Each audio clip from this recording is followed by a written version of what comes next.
सबसे ज़्यादा मेरे मार्क्स सोशल साइंस में ही है क्लास 10th में। सच बता सकता हूँ कि मैंने सोशल साइंस को इतना सीरियसली पढ़ा ही नहीं जितना मैंने मैथ और साइंस पे फोकस किया पूरे साल। हिस्ट्री का एक एक चैप्टर इतना बड़ा है कि आपको उसको खुद को ख़त्म करने में 4-5 दिन लग जाते हैं सिंगल चैप्टर को। कई सारे नाम्स, कई सारे डेट्स याद करनी पड़ती जो कि दिमाग में ज़्यादा से ज़्यादा एक दिन तक याद रहती है, उसके बाद हम वो सारी चीज़ें भूल जाते हैं। स्टेप्स को एग्जाम में फॉलो करके आओगे तो आपको मैक्सिमम मार्क्स मिलेंगे, यानी कि आंसर राइटिंग में आपके मार्क्स कहीं भी नहीं कटने वाले। मैं आपको गारंटी लिख के दे सकता हूँ। सो हेलो स्टूडेंट्स, कैसे हैं आप सभी लोग। देखिए, मैं जानता हूं कि जो स्टूडेंट्स अभी क्लास 10th में हैं उनके लिए सबसे बड़ी प्रॉब्लम इस टाइम क्या आ रही है, और वो प्रॉब्लम है कि बोर्ड्स। देखिए, क्लास 10th के बोर्ड्स एग्जाम नज़दीक हैं, अगले ही महीने से, लगभग 1 महीने का ही टाइम है। अब मेन इसमें बच्चों को क्या प्रॉब्लम आती है, वो प्रॉब्लम आती है सोशल साइंस की। तो सबसे पहले तुम लोग मेरी यहाँ पे मार्कशीट देखो। अब इसमें ये देख सकते हो कि सबसे ज्यादा मेरे मार्क्स सोशल साइंस में ही है क्लास 10th में, और वो भी 2-4 साल या 10 साल पुरानी बात नहीं है। लास्ट ईयर की बात है, मैं 11th क्लास में हूँ और 10th क्लास का पेपर मैंने लास्ट ईयर दिया है। मेरे सोशल साइंस में देख सकते हो 99 आउट ऑफ 100 मार्क्स हैं। और मैं तुम्हें सच बता सकता हूँ कि मैंने सोशल साइंस को इतना सीरियसली पढ़ा ही नहीं जितना मैंने मैथ और साइंस पे फोकस किया पूरे साल।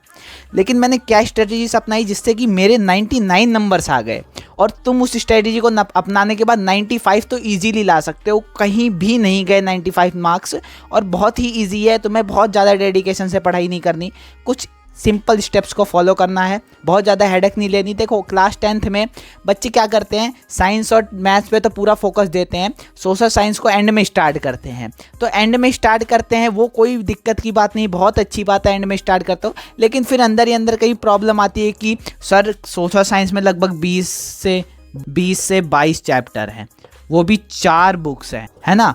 अब 4 बुक्स हैं, देखो, साइंस की 1 बुक, मैथ की 1 बुक, सोशल साइंस में 4 बुक हैं, चारों बुक में 20 से 22 चैप्टर्स हैं। अब वो तो चीज़ें छोड़ दो साइड, अब हिस्ट्री जो है, हिस्ट्री का एक एक चैप्टर इतना बड़ा है कि आपको उसको खुद को ख़त्म करने में 4-5 दिन लग जाते हैं सिंगल चैप्टर को। ठीक है, स्टार्टिंग के चैप्टर्स हो गए, या कई ऐसे चैप्टर्स हो गए जो कि बहुत बहुत बड़े हैं और बहुत ज़्यादा डीप है। उनमें कई सारे नाम्स, कई सारे डेट्स याद करनी पड़ती जो कि दिमाग में ज़्यादा से ज़्यादा एक दिन तक याद रहती है, उसके बाद हम वो सारी चीज़ें भूल जाते हैं। तो मैं आज आपको कुछ स्टेप्स बताने जा रहा हूँ।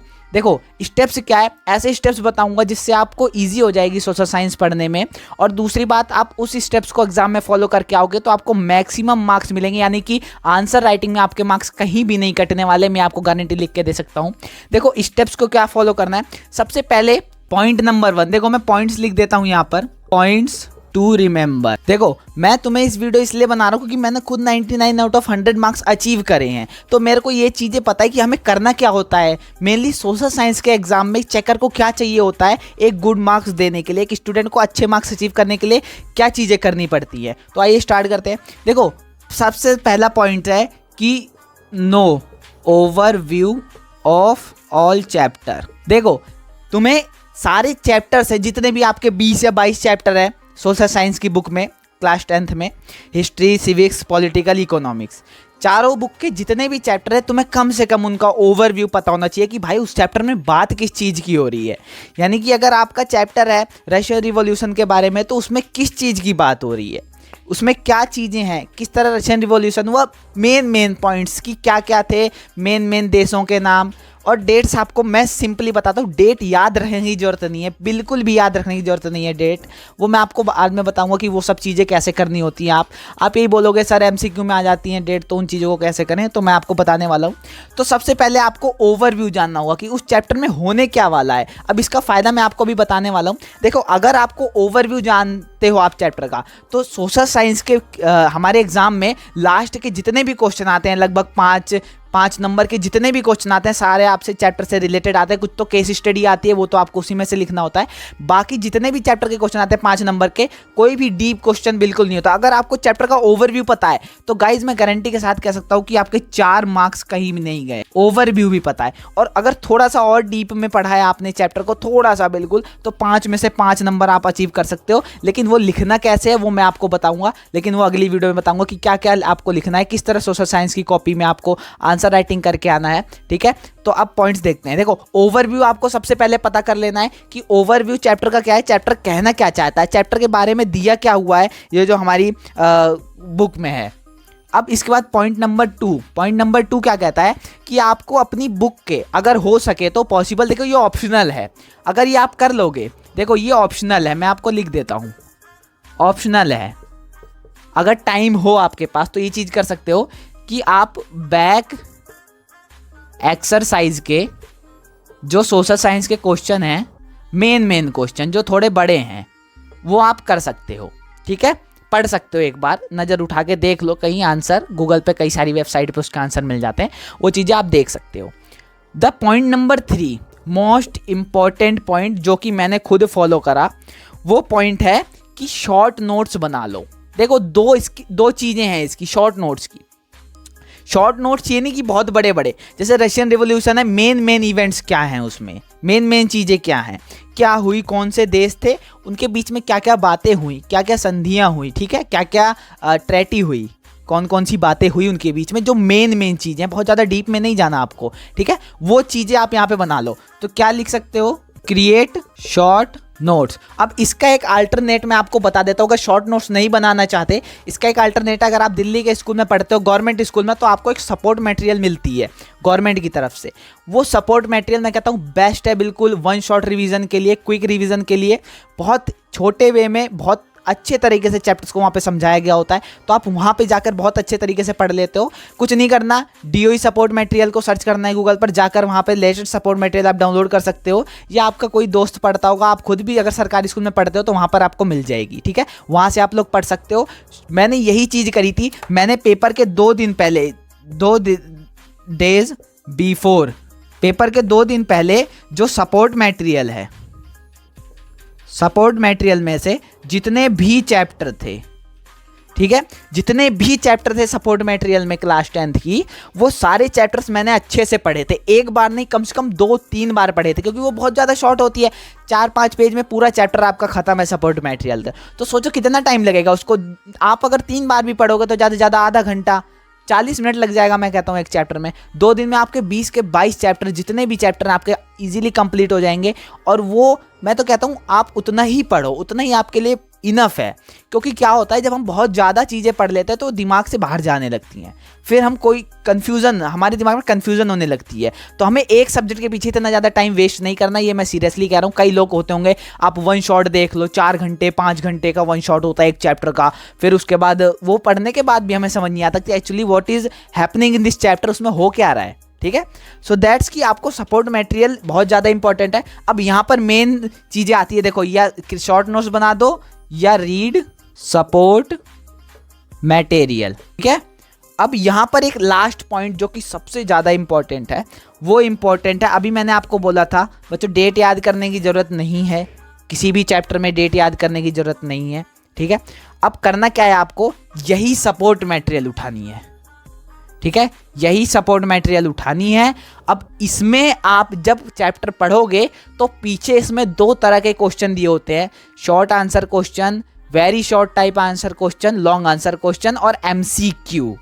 तो आप एक तो इसमें लॉन्ग आंसर क्वेश्चन को पढ़ लीजिए, उनके आंसर भी दिए होते हैं सपोर्ट मटेरियल में, कहीं से ढूंढना नहीं है आपको, पीछे आंसर दिए होते हैं, वो चीज़ पढ़ लीजिए। और मेन मैं कह रहा हूँ कि इसके जितने भी बैक एक्सरसाइज एमसीक्यू हैं, ये बिल्कुल इम्पॉर्टेंट है, बहुत ज़्यादा इम्पॉर्टेंट है, ये मैं आपको लिख के दे सकता हूँ। अगर आपने सारे चैप्टर के एमसीक्यू पढ़ लिए, जितने भी चैप्टर के हैं, ज़्यादा नहीं होते, 8-10 एमसीक्यू होते हैं एक चैप्टर में, 20 चैप्टर में आपके 200 एमसीक्यू होंगे ज़्यादा से ज़्यादा, मैं तो कहता हूँ 150 ही होंगे, सब चैप्टर में 10 नहीं हैं, ठीक है।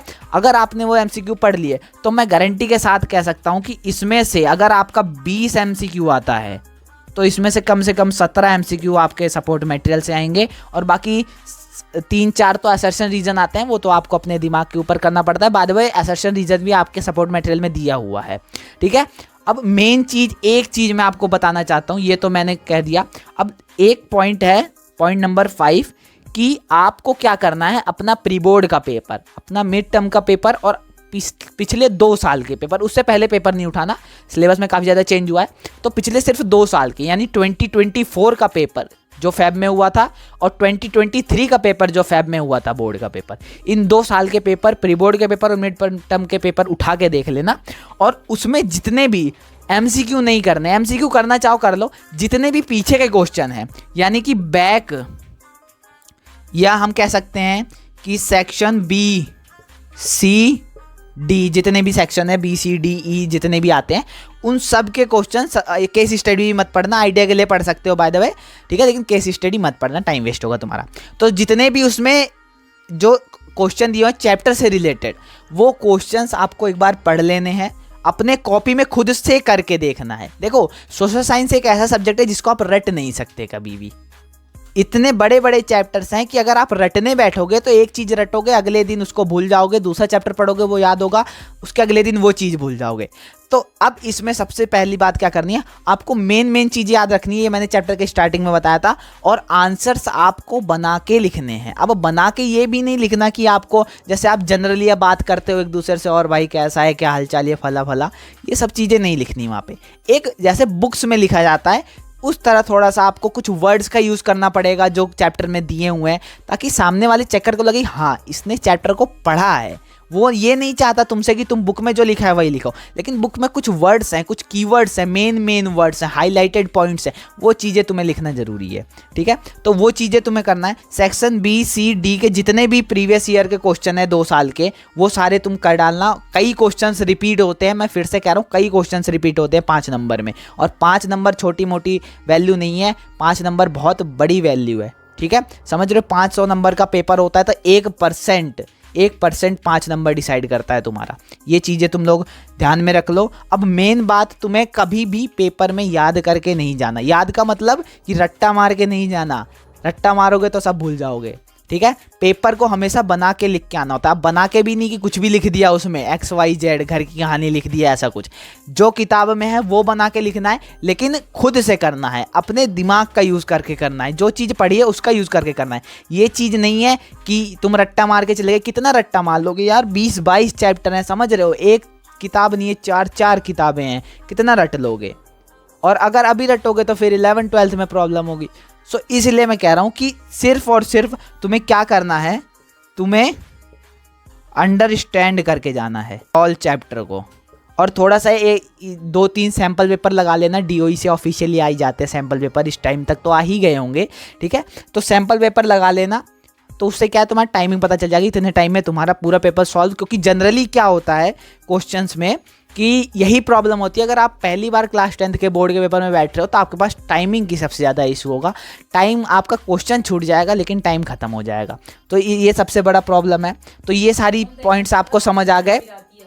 अब इसके बाद एक सबसे बड़ा और लास्ट पॉइंट जो कि है इम्पॉर्टेंट है सबका, वो चीज़ ये है कि आपको सोशल साइंस अगर आप पढ़ना चाहो पढ़ लो अभी, ठीक है, लेकिन सोशल साइंस एक ऐसा सब्जेक्ट है जिसको अगर आप पहले से पढ़ के रखोगे तो वो चीज़ें भूल जाओगे, ठीक है।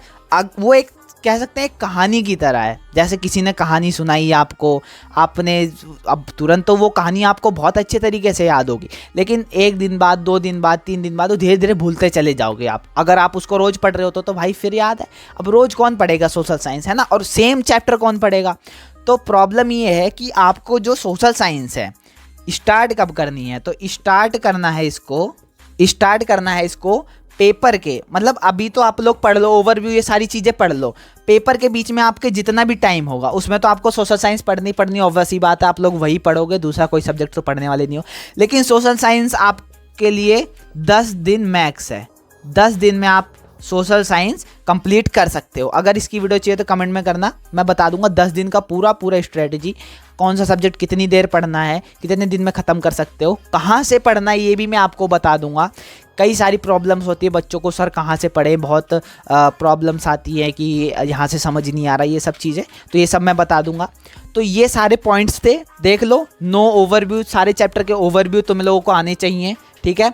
ऑप्शनल बैक एक्सरसाइज क्वेश्चन आने चाहिए, ठीक है।